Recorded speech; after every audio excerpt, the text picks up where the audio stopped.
I'm absolutely delighted to have you on with me today. The three brilliant minds behind a wonderful project brought here in Italy by Egypt. Egypt, for us, has always been our reference model for architecture and engineer. And I think one of the most interesting discourse related to architecture and conservation for the art presented during Biennale. I have the pleasure to have here Salah Zikri from Abiat Architects, the CEO of Abiat Architects, Ebrahim Zakaria from L'Interno Architects, and Emad Fikry, the CEO of Intarc. Thank you very much for this conversation. A pleasure. Thank you. Thank you. So you manage the works and the concept of this pavilion, and is also the first pavilion that is permanently owned and run by the Egypt in Biennale. And you've been the curator of this project entitled Grasp the Grasp the Mirage. Okay, let's grasp the Mirage. Tributed and they model your project on a real oasis.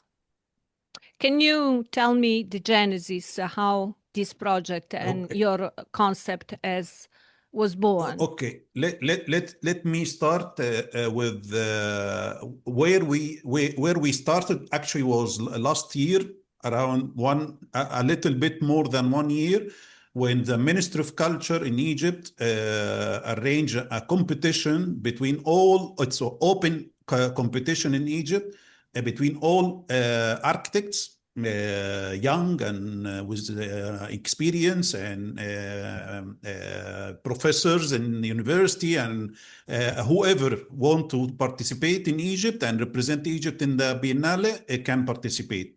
We participated and we won this competition to represent Egypt. We presented one of the documents presented in the competition. It was very short video, 4 minutes, to show and explain our idea. And this is what we would like to share it with you right now. Can we? Okay. Okay. Thank you for this exclusive. Yes. Yeah, it's an exclusive. Yes, it has not been posted anywhere before. That's wow.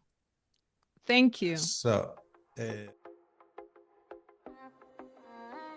Let's grasp the mirage, an intelligent game of delicate balance, from a small Egyptian oasis to a big planet.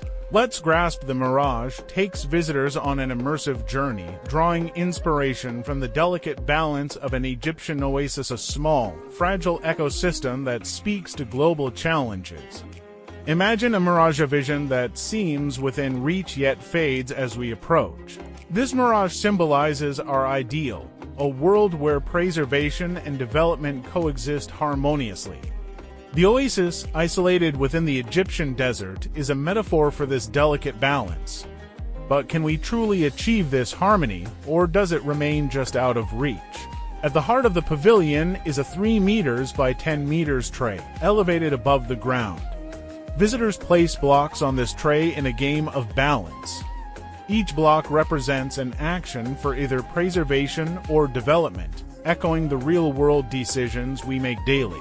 As the tray tips, it triggers changes in lighting, sound, and visuals, immersing visitors in the delicate act of balancing the environment. 140 blocks, equally divided between preservation and development, are designed with prime-numbered weights and heights, symbolizing the complexity of sustainability. Visitors quickly realize that a one-sided approach won't achieve balance. This game reflects the nuanced decisions needed for real-world sustainability. The installation draws on natural, artificial, and collective intelligence. Natural intelligence, inspired by nature's adaptations like the way desert plants conserve water.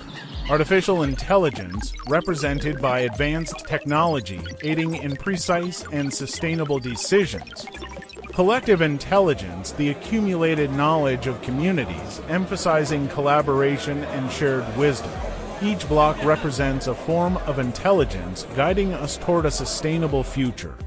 As visitors engage with the tray, dynamic projections display shifting visuals, tipping towards development shows urban sprawl, while preservation highlights a lush oasis. Achieving balance brings a harmonious image, supported by soothing lighting and sound, creating a full sensory experience. Let's Grasp the Mirage is more than an art piece, it's a reflection on our global journey toward balance. Each choice in the pavilion mirrors decisions we make in life, reminding us that while sustainability may seem elusive, we all play a part in shaping it. Inspired by Carlo Retti's theme, this pavilion calls on us to harness wisdom from nature, technology, and community. Together, let's grasp the mirage and strive for a balanced world.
So,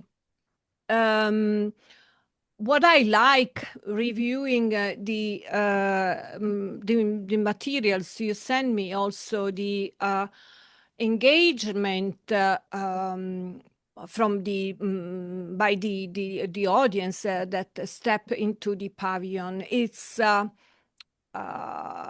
really not only funny, but it's also tricky because it's difficult to balance the table you put. Can you tell me what's going on that table? Yeah, the point actually making it tricky and difficult and very sensitive, that was the main idea, that was the main concept, because you are trying to mimic what's happening in real life. In real life, it's almost impossible to achieve the perfect balance, whether in architecture, in life, in diet, in anything. So the idea was to present the visitors with such an experience where they can really, really experience how difficult to achieve such a balance and how is it so sensitive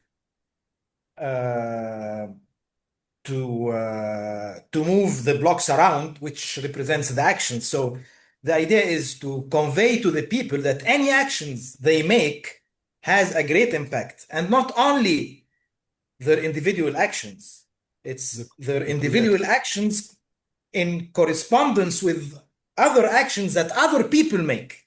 So you can balance the table, but in 1 minute another visitor can come and put another block on the other side. Yeah, this is genius. This is genius because we are always talking about preserve the ambient, to do many things, to be green, and but as a matter of fact, if we have to balance and to see which are the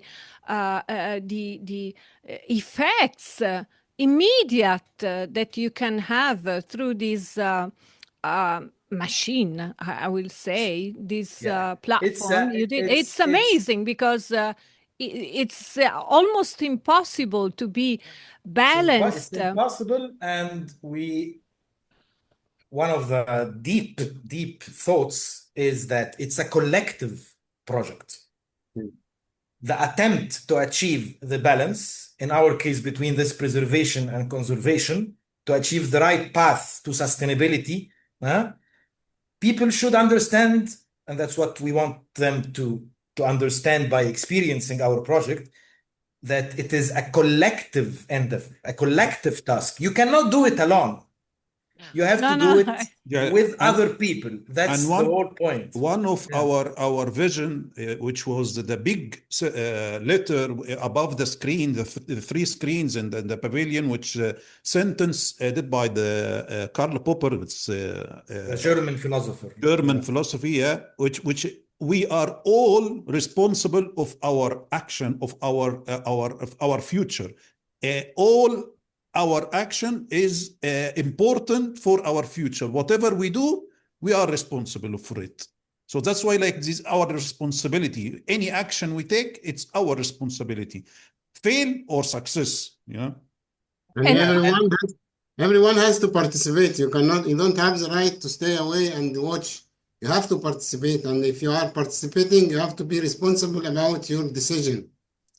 Because any action happen in any place of the world will affect all the world.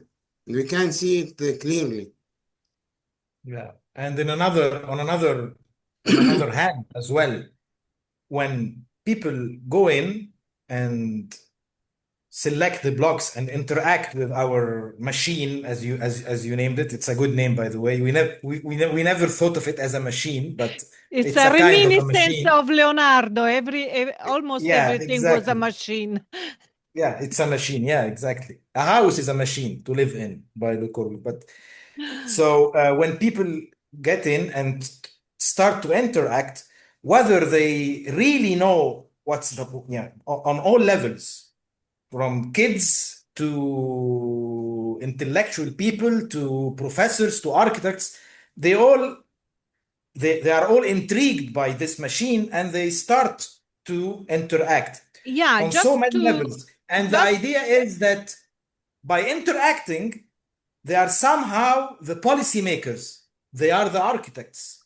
They are the decision makers. Yeah, just to remind the people, the blue, the gray blocks are the grayish blue. Yeah, grayish blues are represents the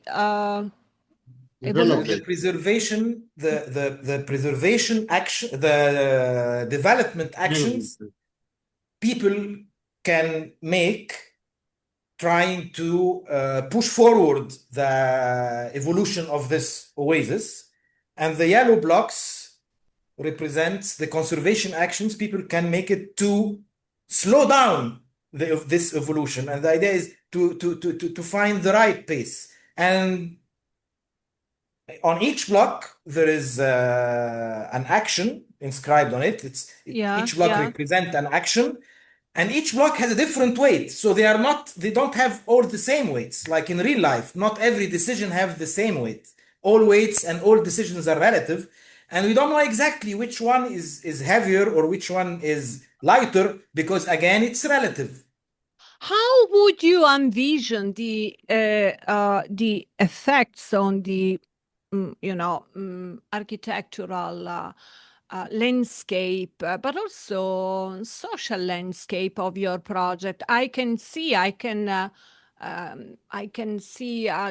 family game realized by Mattel with this concept, because I think it's absolutely interesting to share at schools, in the public spaces, this kind of interactions that are not boring.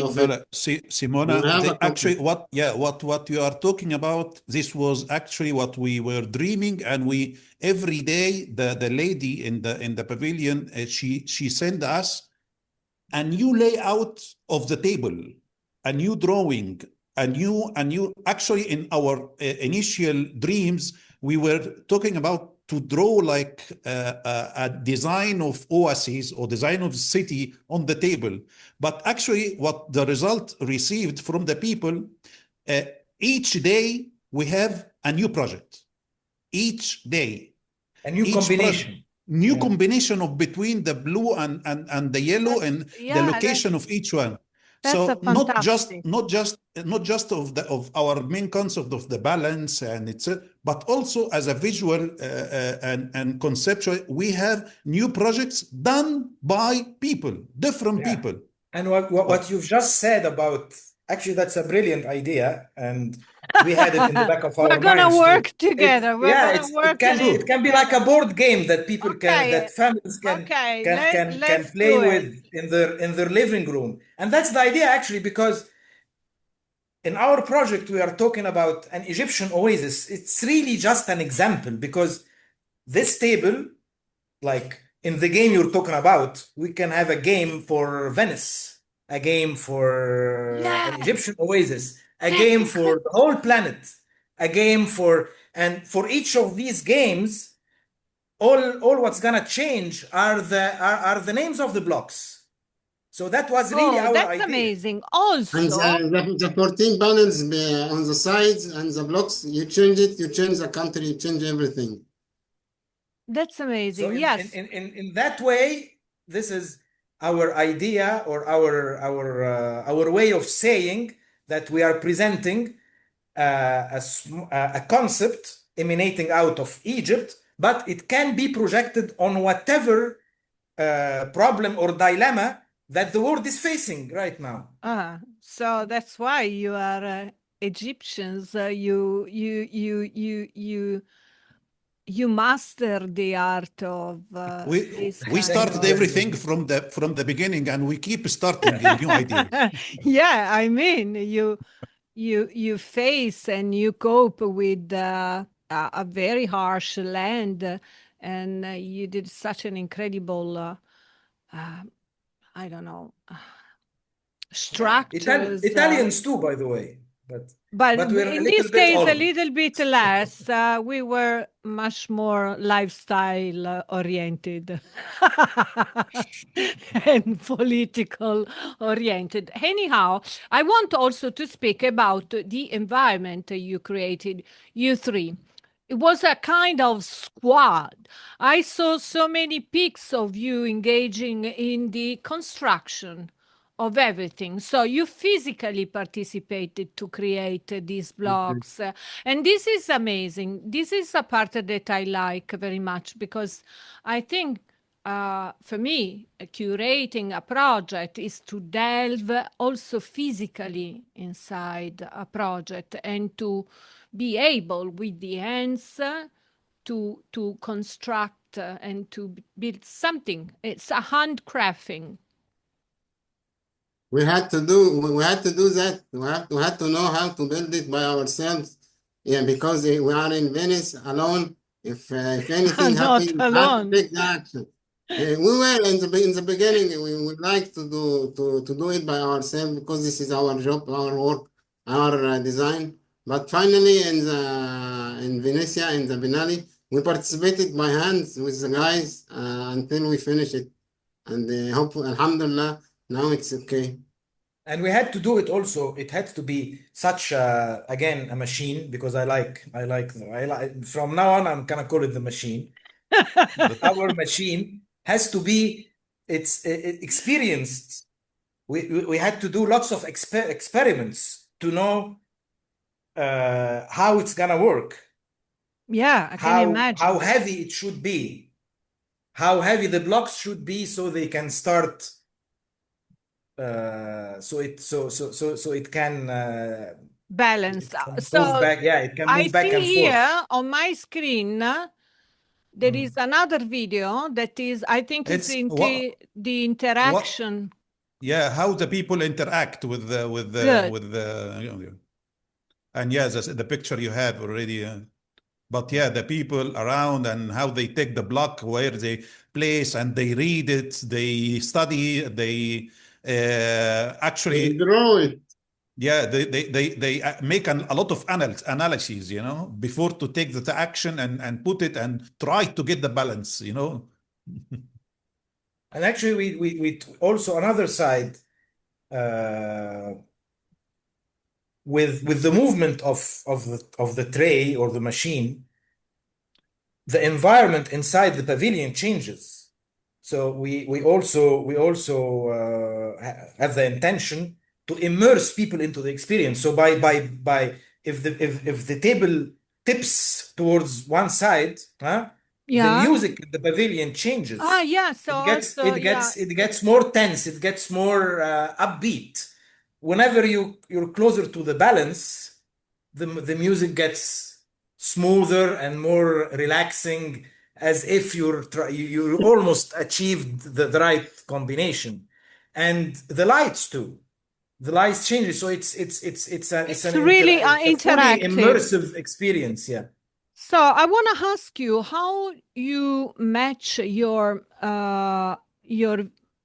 project, how you follow the theme of Carlo Ratti, the curator of Biennale, and so intelligence. Which are the connections with the Carlo Ratti Yeah, idea? that's a Follow good question. how we follow the theme, you mean?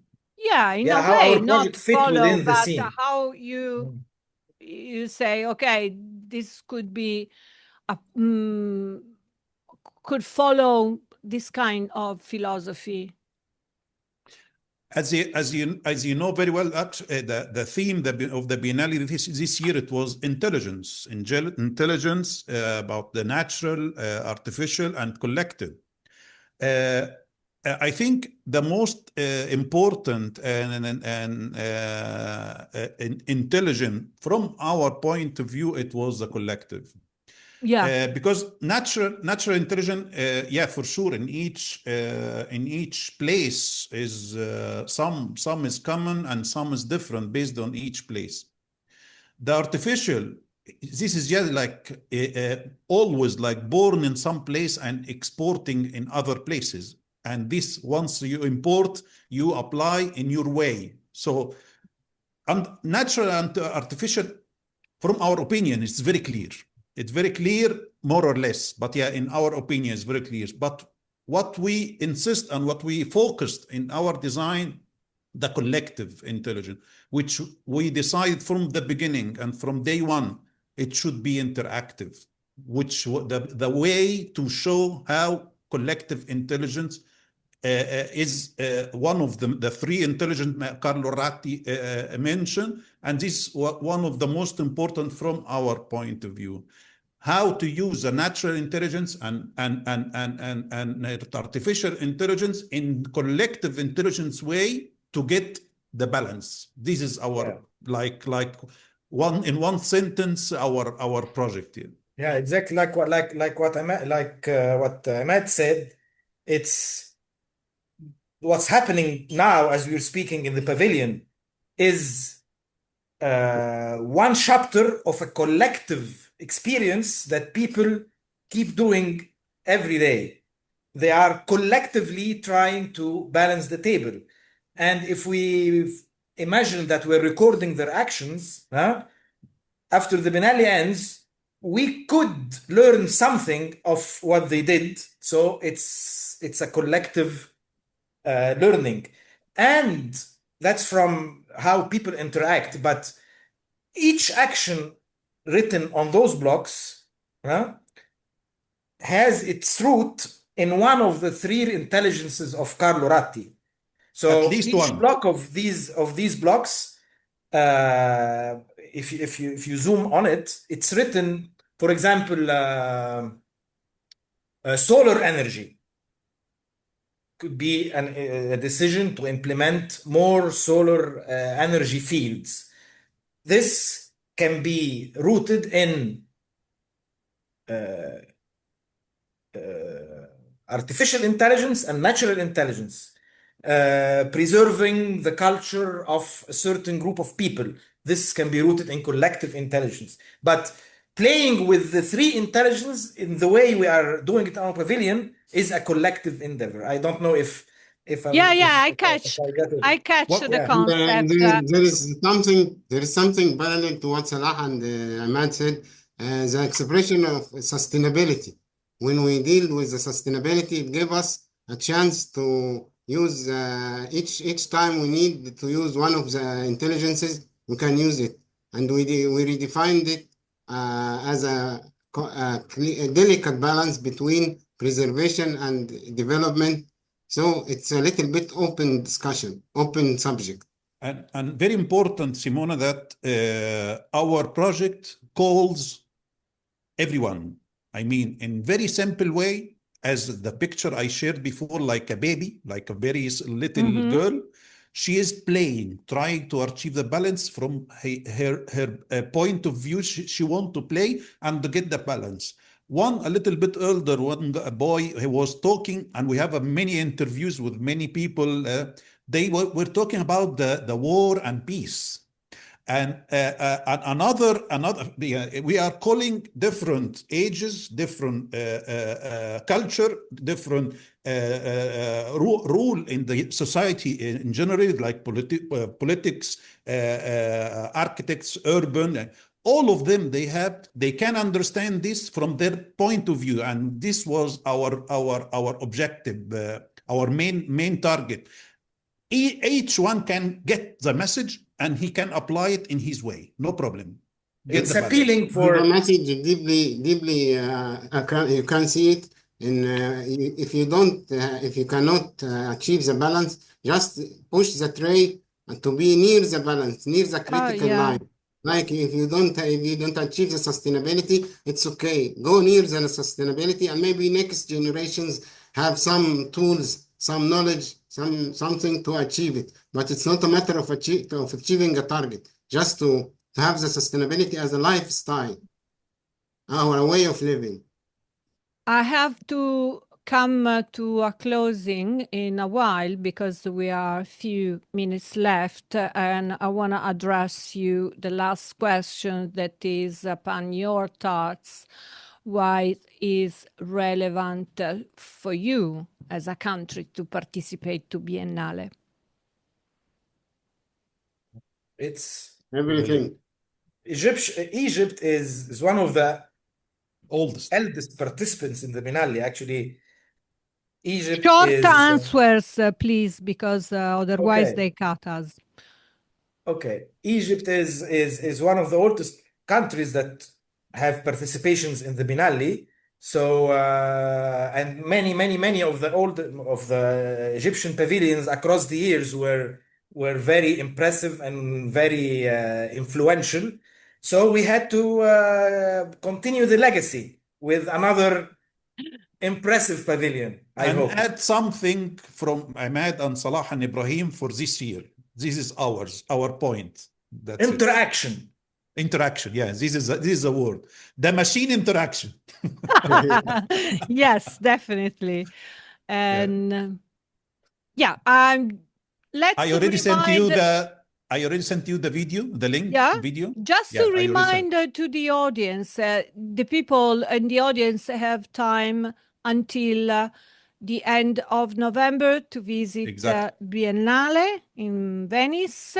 Exactly, your pavilion is located in Giardini. In Giardini, okay. Of course, is free for everyone.